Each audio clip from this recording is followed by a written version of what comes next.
अस्सलाम वालेकुम रहमतुल्लाहि व बरकातुहू। अजीज़ सामीन, आज हम इस वीडियो में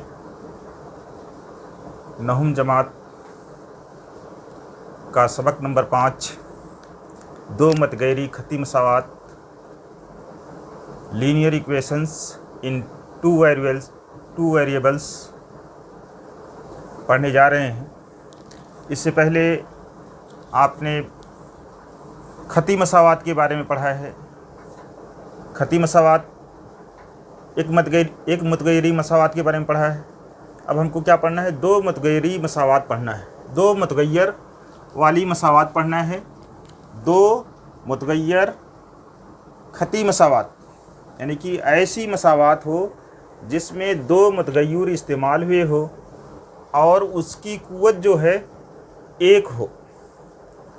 खती का मतलब अगर किसी मुतगैर की कुव्वत एक होती है तो उस ऐसी मसावात को, अगर मसावात के अंदर तमाम मुतगैरों की कुव्वत एक होती है तो उसको खती मसावात कहते हैं। अगर एक मुतगैर है तो उसको एक मुतगैर मसावात कहते हैं। अगर दो मुतगैर हैं तो उसको दो मुतगैरी मसावात कहते हैं। इस तरह से आप तीन मुतगैरी मसावात, चार मुतगैरी मसावात कह सकते हैं। तो हमको क्या पढ़ना है? ऐसी मसावात पढ़ना है जिसमें दो मुतगैर यानी कि दो वेरिएबल्स हों। ऐसी चीज़ें हों कि दोनों की कीमत कम ज़्यादा होती हो। वेरिएबल का मतलब कोई हर्फ हो। खती का मतलब उनकी कुव्वत जो है एक से ज़ायद ना हो। और मसावात का मतलब आप जानते ही। अब थोड़ा सा मसावात के बारे में हम पढ़ते हैं। पहली मसावात जो खती मसावात के बारे में हमने पढ़ा है, जैसे आपने पढ़ा है कि m जमा 4 बराबर 8 या m नफ़ी 3 बराबर 10, या ऐसे ही और दूसरी मसावात आपने पढ़ा है x/2 बराबर 10 या 2y बराबर 18, या और दूसरी मसावातें भी थोड़ा सा इससे बढ़ करके भी 2y जमा 3 बराबर 13। ऐसे मुख्तलिफ़ तरह की मसावातें हमने पढ़ी हैं। ये मसावात हल करने का तरीका आपने पिछली जमात में सीखा है। अगर नहीं सीखे हो तो भी आप यहाँ से समझिए कि हम शुरुआत करते हैं कि किस तरह से मसावात हल की जाएगी। और ये मसावात लिखी हुई, इसका मतलब अगर हम अपने ज़बान से कहना चाहें या अपने ज़बान में कहना चाहें तो क्या कहेंगे वो देखेंगे। तो पहला सवाल अगर हम इसका हल करते हैं, दो तरीके हल करने के होते हैं। एक तरीका ये होता है कि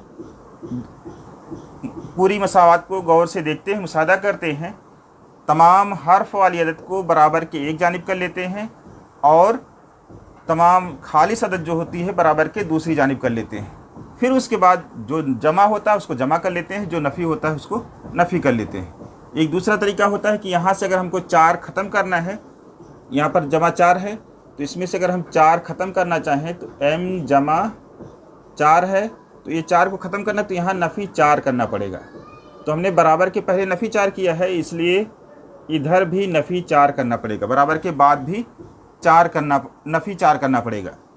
तो यही चीज़ जो है, देखिए अगर आप इसके बाद वाली लाइन जब लिखी जाती है, या डायरेक्ट कुछ लोग लिखते हैं m बराबर 4 को जब इधर ले जाते हैं तो कहते हैं कि इसकी अलामत बदल जाती है, नफ़ी 4, 8 नफ़ी 4। ये यहाँ से गायब हो गया। देखिए ये क्या दिखा, ये 4 - 4 0 हो जाएगा और यहाँ 8 - 4 लिखा हुआ। अब 8 - 4 कितना होगा वो तो हम कर लेंगे, लेकिन यहाँ पर देखिए करने का तरीका ये है, इस तरह से है कि m + 4 में 4 जमा है तो 4 नफ़ी कर दे तो यहाँ से 4 ख़त्म हो जाएगा और फिर इधर 4 नफ़ी कर लेंगे तो अब यहाँ पर m बचेगा और इधर 4 बचेगा। या डायरेक्ट ये लाइन ना करते हुए डायरेक्ट ये करते हैं कि इस 4 को बराबर के इस सिमत में ले जाते हैं, तो यहाँ पर जमा की अलामत है तो इधर जाएगा तो नफ़ी हो जाएगा। इस बात का ध्यान रखना है। कोई भी अदद, चाहे हर्फ हो चाहे अदद हो, अगर हम उसको बराबर के एक सिमत से दूसरे सिमत ले जाएंगे तो उसकी अलामत तब्दील हो जाएगी। ये बात आपको जानना है, चेंज हो जाएगी। सिर्फ जगह बदलने से नहीं, यानी कि एक बराबर के एक ही सिमत में अगर अदद की जगह चेंज होती है तब्दील होती है तो उसमें अलामत नहीं तब्दील होगी। तो ये हो जाएगा m बराबर 4 हो जाएगा।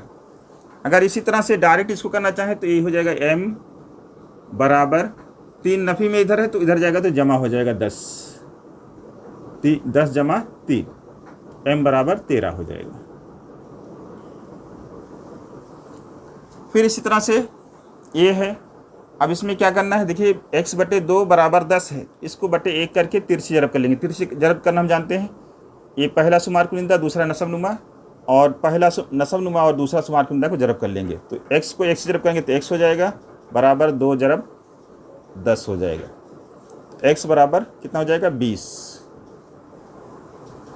फिर इसी तरह से अब यहाँ पर देखिए बटे था, अब यहाँ से दो को y के पास से ख़त्म करना है, इसलिए यानी कि 2y के पास 18 है तो y के पास कितना हो जाएगा, 18 को 2 से तकसीम कर दिया जाएगा। 2 हो 3 हो जितना भी रहेगा, ये जरीब है, जरीब से इसको तकसीम कर दिया जाएगा। 2 9 18, y बराबर 9 हो जाएगा।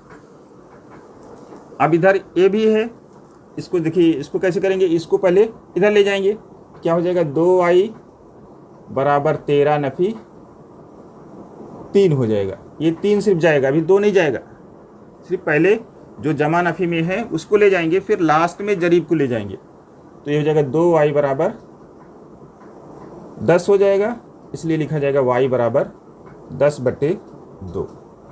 ये तमाम चीज़ें हम पहले से सीख चुके हैं, ये हमको आना चाहिए। दो मुतगय्यरी मसावात जब हमको हल करनी पड़ेगी तो इन तमाम चीज़ों की हमको ज़रूरत पड़ेगी, तो इसलिए इसको आपको जानना ज़रूरी है। आप अगर अपने जुमले में कहना चाहें कि ये क्या लिखा हुआ रियाजियाती सूरत में लिखा हुआ है, लेकिन हम अपने जुमले में अगर कहना चाहें तो एक सिमत को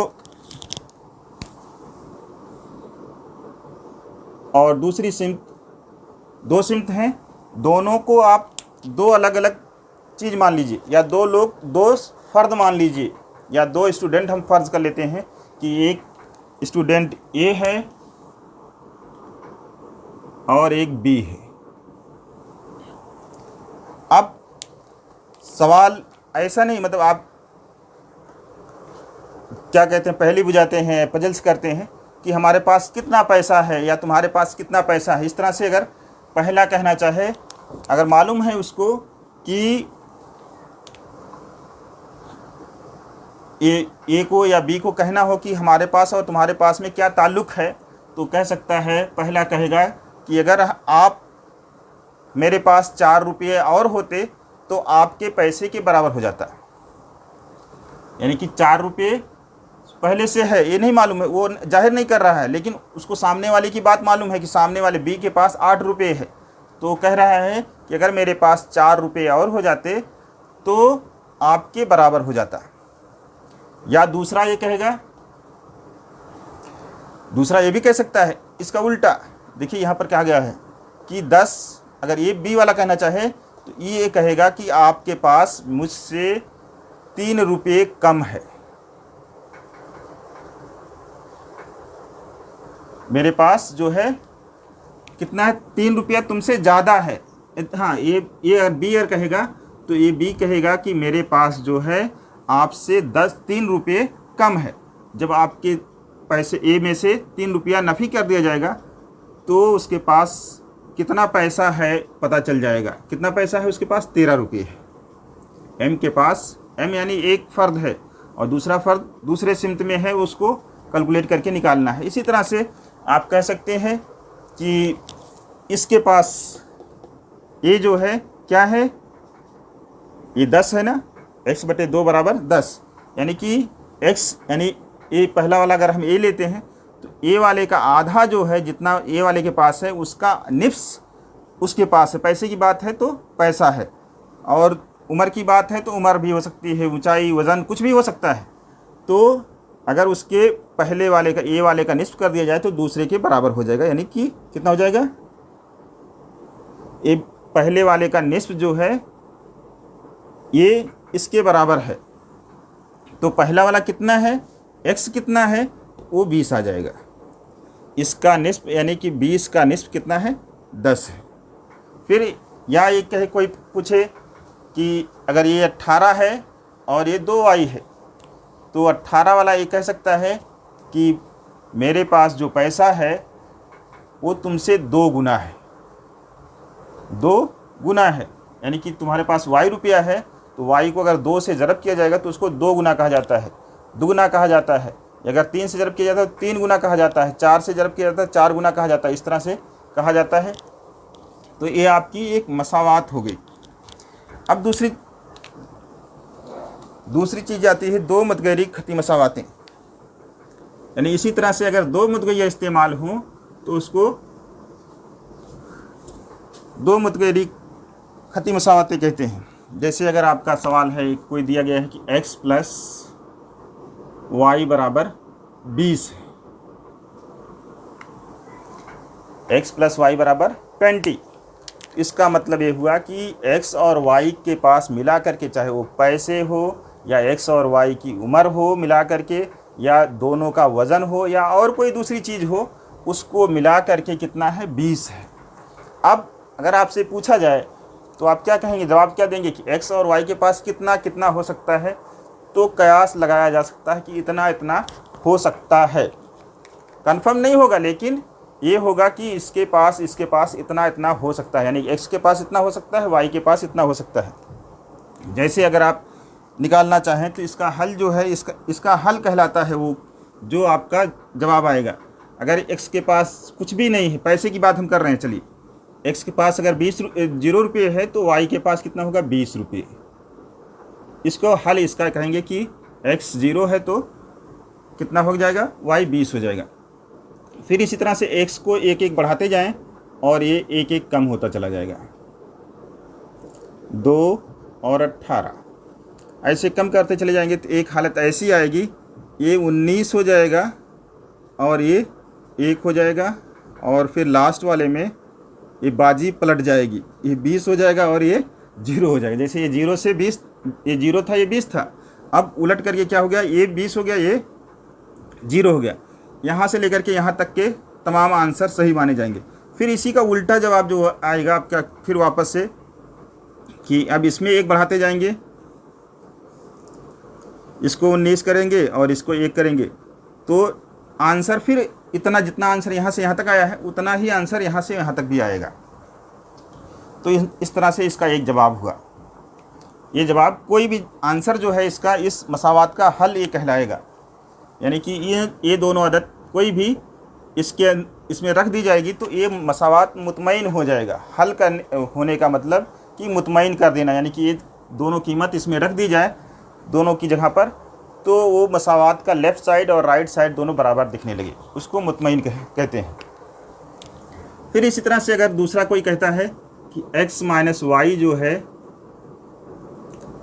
5 है, अब आप आंसर लगा सकते हैं कि कितना कितना हो सकता है।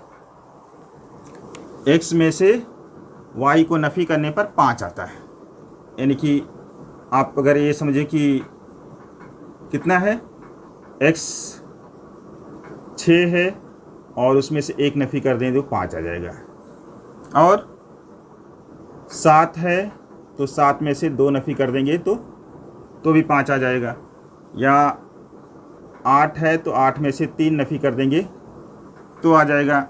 इसी तरह से करते जाएंगे और देखेंगे कि एक हालत ऐसी बनेगी कि इसमें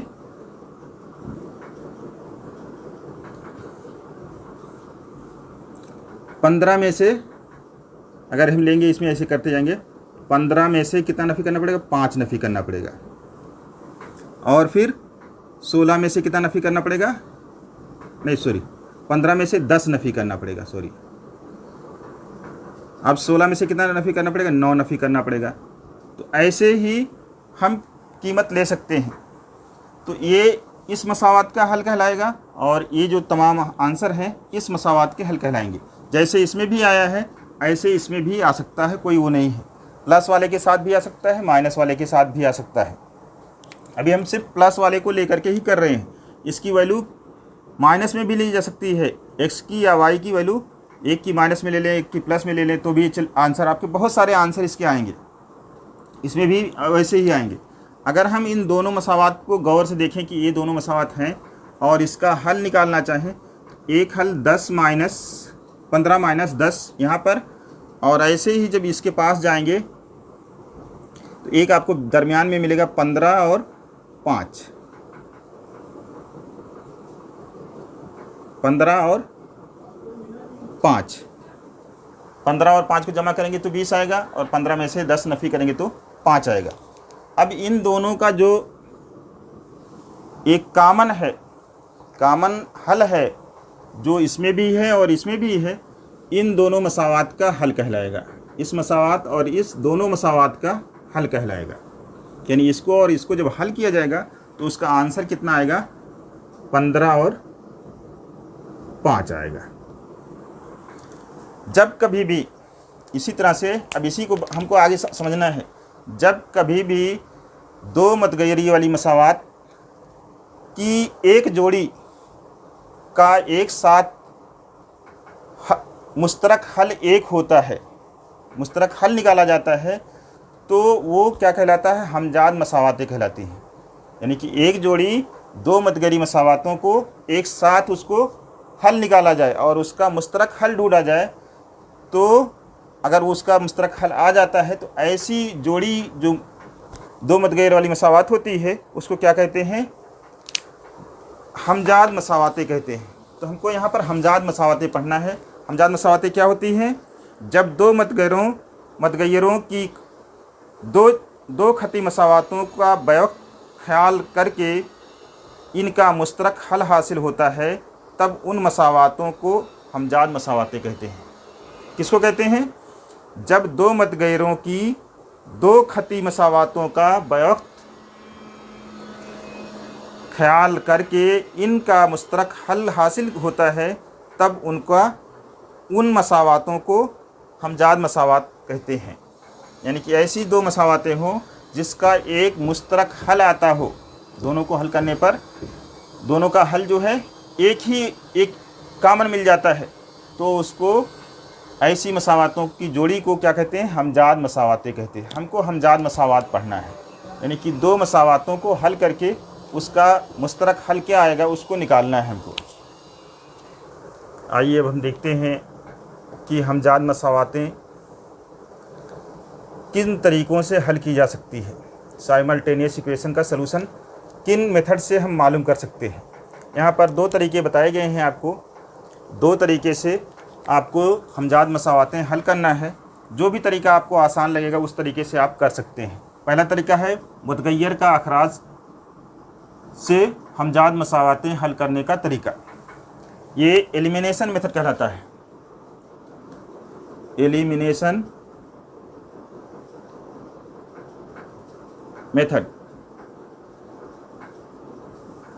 और दूसरा होता है इस्तिब्दाल के ज़रिए अखराज का तरीका, इसको सब्स्टिट्यूशन मेथड कहते हैं,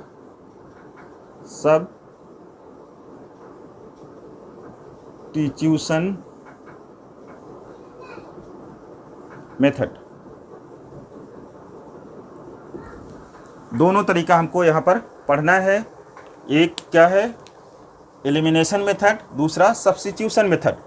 एक मतगय्यर की ये सब्स्टिट्यूशन मेथड जो होता है या इस्तिब्दाल का तरीका जो होता है, एक की कीमत को दूसरे में तब्दील करके सवाल को हल किया जाता है, इस तरीके का नाम होता है इस्तिब्दाल का तरीका। और दूसरा होता है मुतगय्यर का अखराज करके, यानी कि दोनों मसावात को लिया जाता है और उसमें से एक मुतगय्यर को ख़त्म कर दिया जाता है और फिर सवाल का आंसर हासिल कर लिया जाता है। तो दोनों तरीके हम पढ़ेंगे, यहाँ पर डिटेल से पढ़ेंगे।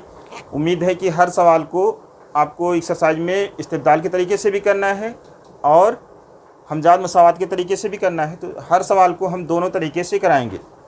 तो आप इसके लिए एकदम पूरी तरह से तैयार रहिए। तो सबसे पहले हम इस एक्सरसाइज का पहला सवाल देखते हैं। पहला सवाल जो है इम्पॉर्टेंट सवाल है, 9th क्लास के लिए 1 नंबर में या एक नंबर में सवाल पूछे जाते हैं। दोनों सवाल जो होते हैं पहले सवाल के 2 हिस्से हैं, उसमें से एक सवाल हर इम्तिहान में पूछा जाता है। यानी जब वो आने वाला रहेगा सवाल आपके इम्तिहान में, यानी आपके सिलेबस में रहेगा तो उसमें से एक सवाल ज़रूर पूछा जाता है, इसलिए इसको थोड़ा सा समझना है। एक बुनियादी चीज़ है बस, और कुछ है नहीं। आइए 5.1 का पहला सवाल देखते हैं।